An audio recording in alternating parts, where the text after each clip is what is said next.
దేవతలందరూ నిద్రాహారాలు మాని నిశ్చల చిత్తులై మహాపురుషుడు, మహాత్ముడు, నిర్మల జ్ఞానానందమయుడు అయిన భగవంతునికి నమస్కరించారు.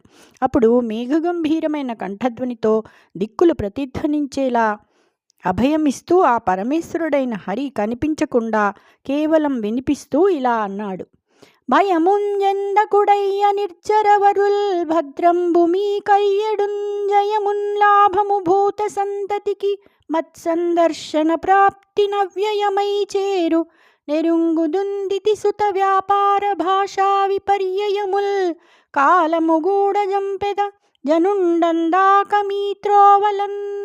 దేవతలారా, భయపడకండి, మీకు మేలు జరుగుతుంది. నా దర్శనం పొందడం వలన ప్రాణులకు జయము లాభము శాశ్వతంగా సమకూడుతాయి.